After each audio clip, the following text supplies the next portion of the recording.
નમસ્કાર દોસ્તો, જય હિન્દ. દોસ્તો, આની પહેલા આપણે ઘણા બધા સેશનની અંદર ભારત અને પાકિસ્તાનની વોર સિચ્યુએશનને સમજાવવાનો પ્રયત્ન કર્યો.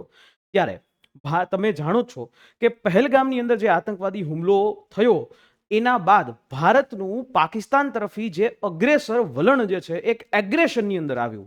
એટલે કે ભારત જે પહેલા નહોતું કર્યું એવી તમામ બાબતો એમણે છેલ્લા 5 થી 7 દિવસની અંદર કરી.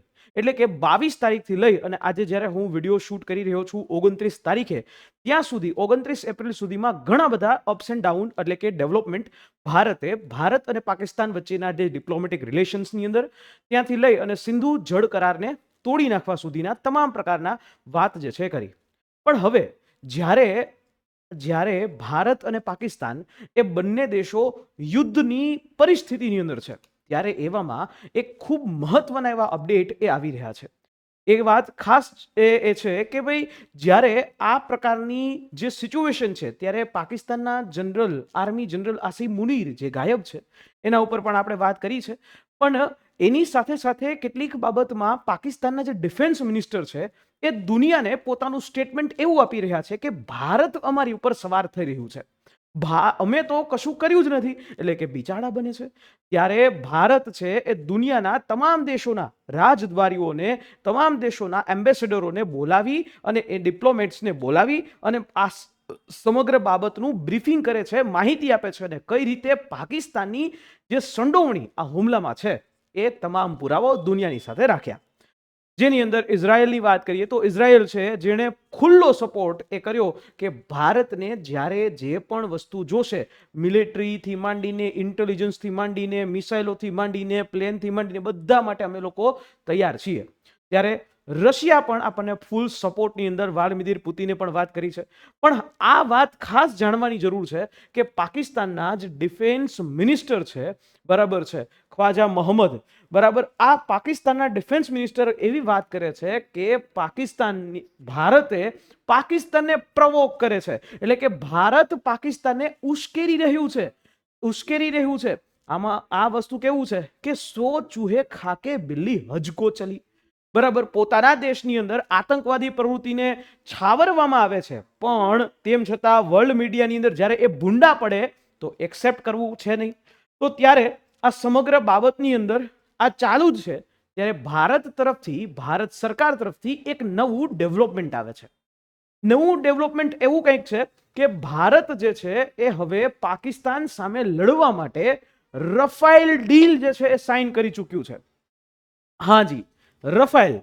આની પહેલા પણ આપણે વાત જ્યારે દેશની અંદર 2022 થી લઈને 2023 સુધીના સમયમાં રાહુલ ગાંધીથી લઈ અને ઘણા બધા એવા વિપક્ષી નેતાઓએ રફાઇલ ઉપર ખૂબ મોટા આરોપો લગાવ્યા. ત્યારે આ રફાઇલ ડીલ જે છે એ ગઈકાલે પ્રધાનમંત્રીની અધ્યક્ષતાની અંતર્ગત મળેલી જે કેબિનેટ કમિટી ઓન સિક્યોરિટી છે એમણે સાઇન કરી. અને નાના સુના નહીં, ટોટલ 26 રફાઇલ જે છે એ ખરીદવા માટેની વાત થઈ. હવે આની પાછળની વાત કરીએ તો બહુ સીધી અને સાદી રીતે સમજાવું તો આ જે આખી જે રફાઇલ ડીલ જે છે એ જે ગઈકાલે સોમવારે આ સાઇન કરવામાં આવી. અને આ રફાઇલ ડીલ જે છે ટોટલ એ 83,000 કરોડ રૂપિયાની ડીલ જે છે સાઇન થઈ. તમને એમ થતું હશે કે સર આપણે પાસે ઓલરેડી 36 એવા રફાઇલ મંગાવેલા હતા, તો આ 26 નવા મંગાવવાની જરૂર શું હતી? દોસ્તો, ઇન્ડિયન એરફોર્સ જે છે એની પાસે આ 36 રફાઇલ જે છે અને એ ઇન્ડિયન એરફોર્સ યુઝ કરી શકે એ પ્રકારના છે. પણ આ નેવી માટે એટલે કે રફાઇલ એમ કહેવાય. આ રફાઇલ એમ એટલે કે મરીન રફાઇલ જે છે કે જે સીધી રીતે એ નેવી યુઝ કરી શકે એ પ્રકારના રફાઇલ એ અહીંયા એ બનાવવામાં, એ રફાઇલ જે છે એનો ઓર્ડર એ ફ્રાન્સની જે કંપની છે ધ અસોલ્ટ, બરાબર છે, ધ અસોલ્ટ નામની કંપની, એની સાથે સાઇન કરવામાં આવ્યા. 63,000 કરોડ રૂપિયાના જે છે એ આ કરાર છે, બરાબર છે. દસોલ્ટ એવિએશન નામની આ કંપની છે. આ કંપની અને આ રફાઇલ જે છે સ્પેશિયલી કેના માટે ઓર્ડર કરે છે? ભારત પાસે 2 એરક્રાફ્ટ કેરિયર છે. એક તો વિક્રાંત અને આઈએનએસ વિક્રમાદિત્ય. આવા 2 પ્રકારના એરક્રાફ્ટ કેરિયર છે. હવે એરક્રાફ્ટ કેરિયર જે છે એ શું હોય તો કે આ પ્રકારે એક ખૂબ મોટા પ્રમાણમાં, તમે આને એક જે છે શહેર માની લ્યો, આ એવડું હોય, બરાબર છે. આની અંદર એક આખું ખૂબ મોટા પ્રમાણનું એક કોમ્પ્લેક્સ જેવું છે. આની અંદર ઘણા બધા જે ફાઇટર પ્લેન એ અંદર સ્ટોર થાય, એની અંદર રહી શકાય, અને એ આખો નેચરલી આખું એ જે છે હરતું ફરતું એરપોર્ટ છે. આ આખો રનવે હોય અને આને એરક્રાફ્ટ કેરિયર કહેવાય. અને આ જે એરક્રાફ્ટ કેરિયર જે છે એ 59 મીટર જેટલું જે છે એ હાઇટમાં હોય. બરાબર છે. આ હાલતું ફરતું એરપોર્ટ તમે એને દરિયામાં ચાલતું ફરતું એરપોર્ટ જે છે એ તમે માની શકો. અને આ જે છે આની માટે સ્પેશિયલી આપણા પાસે જે બે એરક્રાફ્ટ કેરિયર છે, આ બંને એરક્રાફ્ટ કેરિયર જે છે એ રશિયન બનાવટના છે અને રશિયાથી આપણે લીધેલા છે. બરાબર. અને જનરલી એરક્રાફ્ટ કેરિયર છે એનો મેન્ટેનન્સનો ખર્ચો પણ ખૂબ મોટો હોય. પાકિસ્તાન પાસે એરક્રાફ્ટ કેરિયર નથી, પરંતુ ઇન્ડિયા પાસે બે એરક્રાફ્ટ કેરિયર છે. અને આ પ્રકારના એરક્રાફ્ટ કેરિયરની અંદર આવા MiG-29K અને MiG-29M સિરીઝના આવા જે ફાઇટર જેટ્સ છે એ યુઝ થતા હતા. અને વારંવાર આ બધા જે છે એ 1980 ની અંદર બનાવટના હતા, અને એ પણ રશિયન બનાવટના. પણ હવે આજે 1980 ની બનાવટના જે છે એ આવા ફાઇટર પ્લેન એ આઉટડેટેડ થઈ ગયા હોય, ટેકનોલોજીની બાબતમાં પણ આઉટડેટેડ હોય. તમે સાંભળ્યું હશે ઘણી વખત જે આપણા એરફોર્સના પાયલટો છે, આપણા નેવીના પાયલટો છે, એ વારંવાર આવા પ્લેનથી અકસ્માતનો ભોગ બની રહ્યા છે. તો ત્યારે ભારતની વાયુસેના પાસે 36 એવા રફાઇલ એ પ્રોવાઈડ કરવામાં આવ્યા. પરંતુ ભારતની જે નેવી પાસે એની પણ માંગ હતી 2023 ની અંદર ડિફેન્સ એક્વિઝિશન કાઉન્સિલ. અને આ ડિફેન્સ એક્વિઝિશન કાઉન્સિલ એટલે જેના અધ્યક્ષ હોય છે ભારતના ડિફેન્સ મિનિસ્ટર. એ અને ભારતના આર્મી, નેવી ને એરફોર્સના ત્રણ વડાઓ અને સાથે CDS સાથે બેસી અને ભારતની જે સેનાને જે જેટલી જરૂરિયાત હોય એ તમામ જરૂરિયાતો ત્યાં મૂકવામાં આવે. રાજનાથસિંહે 2023 ની અંદર આ વસ્તુને અપ્રૂવ કરી દીધી. ત્યારબાદ રાજનાથસિંહ જે છે એણે કેબિનેટ કમિટી ઓન સિક્યોરિટીને અંતર્ગત આ વસ્તુ રાખવામાં આવી. અને જ્યારે વોર સિચ્યુએશનમાં છીએ, ગમે ત્યારે ગમે એ થઈ શકે છે, ત્યારે એવા સમયે આ પ્રકારના જે જેટ્સને વાપરી અને જો અત્યારે તો આપણી પાસે આ જ વસ્તુ છે, પરંતુ આવનારા સમય માટે આપણે નવા 26 એવા રફાઇલ મરીન જે છે એ મંગાવી રહ્યા છે. અને આ 26 રફાઇલ મરીન છે એની હું સ્પેશિયાલિટીની વાત કરું, બરાબર, પછી આપણે એ પણ વાત આવશું કે શું પાકિસ્તાન પાસે જે F-16 છે એનો મુકાબલો કરી શકશે? ચોક્કસથી. આ જે રફાઇલ છે એ રફાઇલની પાસે ઘણી બધી સ્પેશિયાલિટી છે. પહેલું તો આ જેની સ્પીડ 1900 કિલોમીટર પર અવરની સ્પીડ ઉપર ઉડી શકે. અને આ જે છે એનું જે રેડિયસ જે છે, કોમ્બેટ રેડિયસ, બરાબર, 1000 કિલોમીટરની એરિયાની અંદર એ એરિયાના અંતર્ગત એ કવર કરી શકે. 1000 કિલોમીટરમાં ગમે અહીંયા લડવું હોય ને તો ત્યાં એ પહોંચી જાય. આ એવું છે. આ જે રફાઇલ જે છે, આ રફાઇલ, આની એક હજી સ્પેશિયાલિટી કે આની વિંગ જે હોય, આ જેની પાંખો છે એ પાંખોને સાંકડી કરી લેશે, એને વાળી અને તમે ગમે ત્યાં આવા મોટા મોટા એરક્રાફ્ટ કેરિયરમાં સ્ટોર કરી શકો. ત્રીજી વસ્તુ કે આ એરક્રાફ્ટ કેરિયર રફાઇલ જ્યારે કોઈ યુદ્ધ કે એવી પરિસ્થિતિ ચાલુ હોય, બરાબર, જ્યારે યુદ્ધ પરિસ્થિતિ ચાલુ હોય ત્યારે એનું આ જે જગ્યા જે છે એમાંથી એ સીધું હવામાં ફ્યુલ જે છે એ પુરાવી શકે. બરાબર. જ્યારે આપણે એર સ્ટ્રાઇક કરી હતી તો ત્યારે આ વસ્તુનો ઉપયોગ કરવામાં આવ્યો હતો. બરાબર છે. રફાઇલનો પણ ઉપયોગ કરવામાં આવ્યો હતો અને એ રફાઇલે ખૂબ ભવ્ય એવું રિઝલ્ટ આપ્યું. અને એટલા માટે જ આ રફાઇલ જે છે મરીન એટલે કે નેવી માટે મંગાવવામાં આવ્યા. આ જે છે એ કોઈ પણ આ એર ટુ એર મિસાઇલ લઈ જઈ શકે, હવાથી હવામાં મિસાઇલ જે છે એ લઈ જઈ શકે. બરાબર છે. 100 કિલોમીટરની રેન્જની મિસાઇલો હોય એ પડી શકે. અને એર ટુ સરફેસ, બરાબર, હવાથી સીધું સરફેસમાં 70 કિલોમીટર સુધીની જે છે એ રેન્જની અંદર મિસાઇલ જે છે પાડી શકે. અને સાથે સાથે આની અંદર બીજા પણ ન્યુક્લિયર વોરહેડને તમે લઈ જઈ શકો. આ રીતે આ પ્રકારથી જે છે એ કરી શકાય. બીજી ખાસ વાત એ છે કે આ રફાઇલ છે ખૂબ ઓછા જ પટ્ટીની અંદર, રનવે પટ્ટીની અંદર જે છે એ પોતે લેન્ડ કરી શકે, ખૂબ ટૂંકા ફટાફટ લેન્ડ કરી શકે. ખૂબ નાનો એવો રનવે છે એને માટે જોઈએ. અને જે આ રફાઇલ મરીન છે એના માટે સુટેબલ છે, બરાબર, કારણ કે તેને એરક્રાફ્ટ કેરિયર ઉપર રાખવાના છે, એરક્રાફ્ટ કેરિયરમાં લેન્ડ કરવાના છે. એટલે એટલા માટે આ રફાઇલ જે છે એ કરવામાં આવ્યું.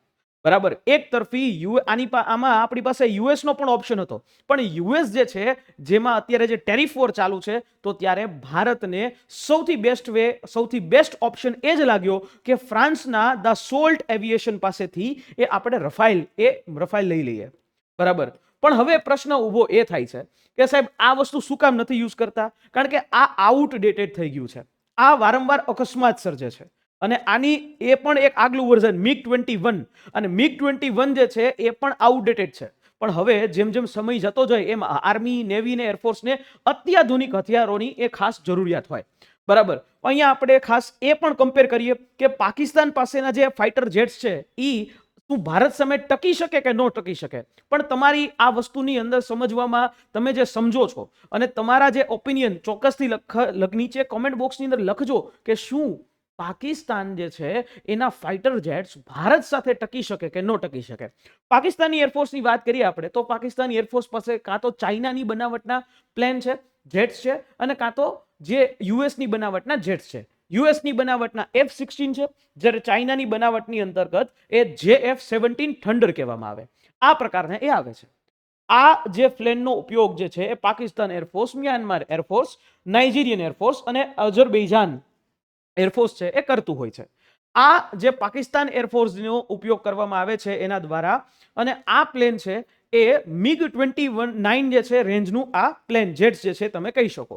અને જે અત્યાધુનિકની વાત કરીએ આપણે તો અત્યાધુનિકમાં જે આપણે વાત કરીએ F-16, તો તમને બધાને ખબર છે કે F-16 છે એ યુએસની એક કંપની છે લોકહીડ માર્ટિન, અને એના દ્વારા બનાવટનું આ F-16 છે. અને F-16 ની સામે જો કોઈ ટકી શકે તો એ પાકિસ્તાનની સામે કોઈ જે ટકી શકે તો એ રફાઇલ છે. બરાબર. અને એ રફાઇલ જેનું આપણે ઉદાહરણ એ એર સ્ટ્રાઇક ઉપર સરસ રીતે આપણે જોઈ શક્યા છીએ.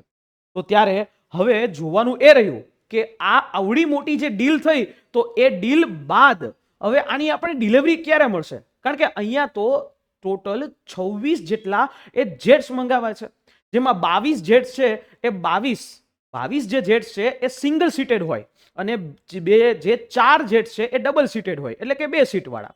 ભારતની અંદર આવા ટ્વિન જે છે એ સીટ વાળા જે પ્લેન હાલની અંદર સ્વદેશી રીતે બનાવવા એ થોડા અશક્ય છે. બનાવી શકીએ, જેમ કે આપણે LCA લાઇટ કોમ્બેટ એરક્રાફ્ટ છે આપણે બનાવ્યા પણ છે, તેજસ.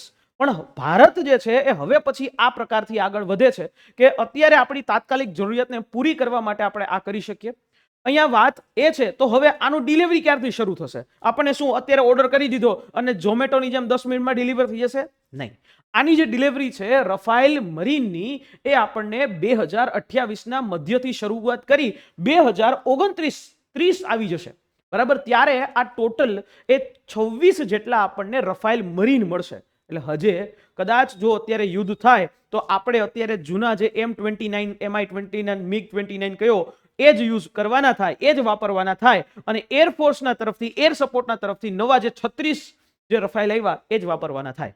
આ નવાનો ઉપયોગ જે છે એ તો પછી થશે, પણ આ ભવિષ્ય માટે ભવિષ્યની સ્ટ્રેટેજી છે એને યુઝ કરીને આ રફાઇલ એ યુઝ કરી શકાશે. એટલે ભારતની જે નેવી છે એને અત્યાધુનિક બનાવવા માટે આ પ્રકારનો પ્રયત્ન એ નરેન્દ્રભાઈ મોદીની સરકાર દ્વારા અને સમગ્ર જે કેબિનેટ કમિટી ઓન સિક્યોરિટી દ્વારા એ થઈ રહ્યો છે. આશા રાખીએ આ માહિતી સમજાઈ હશે. પણ આ જ પ્રકારના વિડીયોઝ જે છે એ તમારા સુધી અમે પહોંચાડતા રહીએ એટલા માટે ચોક્કસથી મને તમે એક્સ ઉપર, ટ્વિટર ઉપર તમે ફોલો કરી શકો છો, અને સાથે સાથે અમારી આ યુટ્યુબ ચેનલને સબસ્ક્રાઇબ ચોક્કસથી કરી શકો છો. આશા રાખું છું આ માહિતી સમજાઈ હશે. અને હા, જો ઘણા બધા મિત્રો એવું છે કે આ પ્રકારની ઇન્ફોર્મેશનને અમે તમારા સુધી પહોંચાડીએ છીએ પણ સબસ્ક્રાઇબ નથી કરતા, તો એ મારા મિત્રોને વિનંતી કે સબસ્ક્રાઇબ કરો અને તમારા મિત્રો સાથે શેર કરો. આશા રાખું છું મજા આવી હશે. મળીએ નેક્સ્ટ વિડીયોની અંદર. જય હિન્દ, જય ભારત.